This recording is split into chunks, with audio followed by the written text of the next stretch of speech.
বাংলাদেশের ক্রমবর্ধমান সয়াবিন তেলের চাহিদা মেটাতে পাকিস্তান ও আফগানিস্তান থেকে ৭০,০০০ মেট্রিক টন সয়াবিন আমদানি করবে বাংলাদেশ।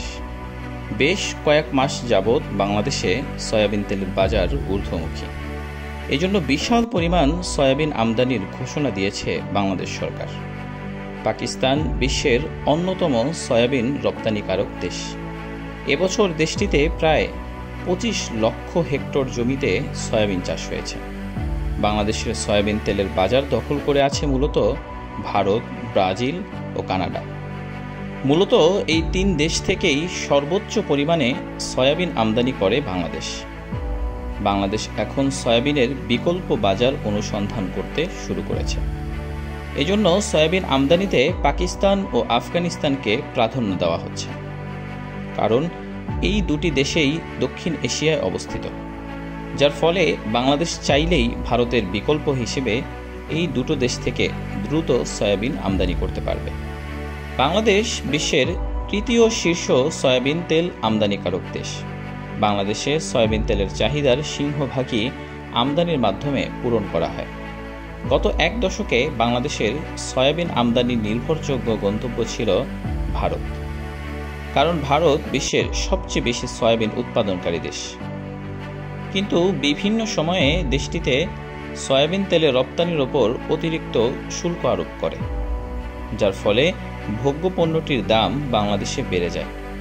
এজন্য ভারতের বিকল্প বাজার হিসেবে পাকিস্তান থেকে সয়াবিন আমদানি করবে বাংলাদেশ সরকার। বাংলাদেশ যদি পাকিস্তান থেকে সয়াবিন আমদানি শুরু করে, তবে দীর্ঘমেয়াদে বাংলাদেশের বাজার হারাবে ভারত। বাংলাদেশের সয়াবিন তেলের মোট চাহিদার ২৫% যোগান দেয় ভারত। আদানি গ্রুপের প্রতিষ্ঠান রূপচাঁদা, ফরচুন, ভিউলা সহ একাধিক ভারতীয় কোম্পানি বাংলাদেশের সয়াবিন তেলের চাহিদার উল্লেখযোগ্য অংশ যোগান দেয়। গত বছরও ভারত থেকে ১,১০,০০,০০০ লিটার সয়াবিন তেল কিনেছে বাংলাদেশ। কিন্তু হঠাৎ করে সয়াবিন রপ্তানির ওপর অতিরিক্ত শুল্ক চাপানোর কারণে ভারত থেকে সয়াবিন আমদানি বন্ধ করে দিয়েছে বাংলাদেশ। আর ভারত থেকে সয়াবিন আমদানি বন্ধ হওয়ায় কপাল খুলে গেছে পাকিস্তানের। পাকিস্তানের সবচেয়ে বেশি সয়াবিন উৎপাদন হয় দেশটির সিন্ধু প্রদেশে। এবছর সয়াবিন উৎপাদনে রেকর্ড ছাড়িয়েছে পাকিস্তান। এজন্য পাকিস্তানে উৎপাদিত উদ্বৃত্ত সয়াবিন বাংলাদেশে রপ্তানি করতে চায় দেশটির ব্যবসায়ীরা। বাংলাদেশ প্রতি বছর ১০ লাখ টন সয়াবিন আমদানি করে, টাকার অঙ্কে যেটি প্রায় $৫০০ মিলিয়ন। তাছাড়া বাংলাদেশের মাটিতে সয়াবিন উৎপাদন বাড়াতে গুরুত্ব দিচ্ছে সরকার। সয়াবিন উৎপাদনের জন্য লক্ষ্মীপুর জেলা সবার কাছে সয়াল্যান্ড হিসেবে পরিচিত। দেশে মোট উৎপাদিত সয়াবিনের ৮০% চাষাবাদ হয় এই জেলাতে। বিশেষ করে লক্ষ্মীপুর জেলার কমলনগর এবং রামগতি উপজেলাতে সবচেয়ে বেশি সয়াবিনের আবাদ হয়। চলতি মৌসুমেও লক্ষ্মীপুরে শুরু হয়েছে সয়াবিনের আবাদ। ফেব্রুয়ারি মাসের শুরুতে কৃষকরা তাদের জমিতে সয়াবিনের বীজ রোপণ করতে শুরু করেন। এরই মধ্যে অনেক এলাকার জমিতে দেখা মিলতে শুরু করেছে সয়াবিনের কচি গাছ। কৃষকরা সেগুলো পরিচর্যায় ব্যস্ত সময় পার করছেন বর্তমানে। এদিকে আবহাওয়া অনুকূলে থাকলে সয়াবিনের বাম্পার ফলন হবে বলে জানায় কৃষক এবং কৃষি বিভাগ। সয়াবিন চাষাবাদে অন্য ফসলের চেয়ে খরচ কম হয়। এই ফসল চাষাবাদে সার এবং ওষুধ খরচ খুব কম লাগে। মার্কিন কৃষি বিভাগের USDA এর ফরেন এগ্রিকালচারাল সার্ভিসের এক প্রতিবেদন অনুযায়ী সয়াবিন তেল উৎপাদনকারী দেশগুলোর তালিকায় বাংলাদেশের অবস্থান বিশ্বে ১৭তম। সম্প্রতি বাংলাদেশ সরকার পাকিস্তান থেকে ৫০,০০০ টন চাল আমদানির চুক্তি সই করেছে। মূলত ভারতের ওপর বাংলাদেশের একক নির্ভরতা কমাতেই পাকিস্তান ও আফগানিস্তান থেকে পণ্য আমদানি করছে বাংলাদেশ। স্বৈরাচারী সরকার শেখ হাসিনা পতনের পর থেকে বাংলাদেশ ও পাকিস্তানের মধ্যে সম্পর্ক ক্রমশ বাড়ছে। সম্প্রতি বাংলাদেশের সঙ্গে পাকিস্তানের করাচি বিমানবন্দরের মধ্যে সরাসরি ফ্লাইট চলাচলের ঘোষণা দিয়েছে পাকিস্তান। আগামী কয়েক মাসের ভেতর দুই দেশের মধ্যে সরাসরি ফ্লাইট চলাচল শুরু হবে বলে আশা করা হচ্ছে। পাকিস্তান ও বাংলাদেশের মধ্যে সরাসরি ফ্লাইট চালু শুরু হলে দুই দেশের মধ্যে বাণিজ্যিক সম্পর্ক আরও বাড়বে বলে ধারণা করা হচ্ছে। 2023-24 অর্থবছরে পাকিস্তানে প্রায় $62 মিলিয়ন পণ্য রফতানি করেছিল বাংলাদেশ। বাংলাদেশের রপ্তানিকৃত পণ্যের মধ্যে ছিল কাঁচা পাট, ওষুধ, হাইড্রোজেন পার অক্সাইড, চা ও তৈরি পোশাক সহ বিভিন্ন কেমিক্যাল পণ্য। বিপরীতে বাংলাদেশ পাকিস্তান থেকে আমদানি করেছে $627 মিলিয়ন পণ্য।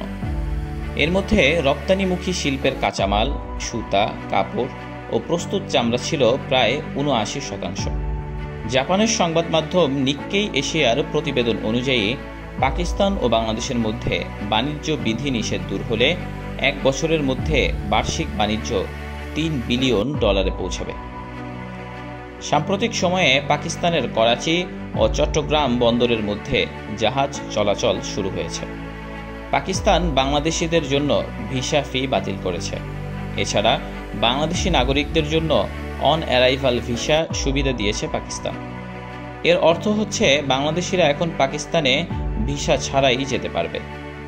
পাকিস্তান জানিয়েছে তারা বাংলাদেশে কৃষিজাত পণ্য উৎপাদন, শিক্ষা, পর্যটন ও সিরামিক খাতে বিনিয়োগ করতে আগ্রহী।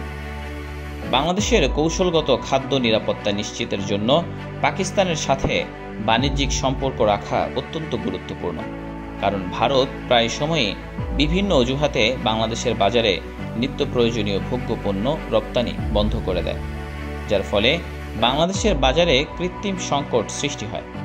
পাকিস্তান বিশ্বের অন্যতম শীর্ষ কৃষি পণ্য রপ্তানিকারক দেশ।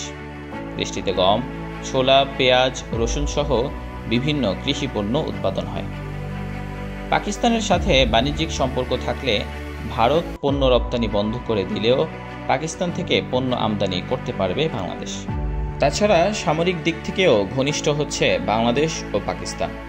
বাংলাদেশ ও পাকিস্তানের মধ্যে আলাদা একটি নিরাপত্তা জোট গঠনের প্রচেষ্টা চালিয়ে যাচ্ছে। বাংলাদেশ এবং পাকিস্তানের কৌশলগত প্রতিপক্ষ ভারত। উভয় দেশেরই এক এবং অভিন্ন প্রতিপক্ষ হচ্ছে ভারত। সুতরাং উভয় দেশের মধ্যে বড় ধরনের কোনো সামরিক চুক্তি হলে সেটি নিঃসন্দেহে ভারতের জন্য বিপজ্জনক হয়ে উঠবে। পাকিস্তানের মিসাইল ভান্ডার বেশ সমৃদ্ধ। দেশটি বিভিন্ন পাল্লার মিসাইল তৈরি করতে সক্ষম। তাই দেশটি থেকে সহযোগিতা নিয়ে দূরপাল্লার মিসাইলও তৈরি করতে পারবে বাংলাদেশ।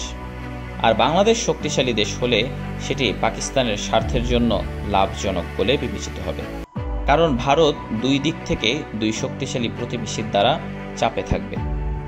তো বন্ধুরা, আপনার কি মনে হয়, ভারতের ওপর নির্ভরতা কমিয়ে পাকিস্তানের সাথে বাংলাদেশের বাণিজ্য সম্পর্ক আরও বাড়ানো উচিত বলে মনে করেন কি?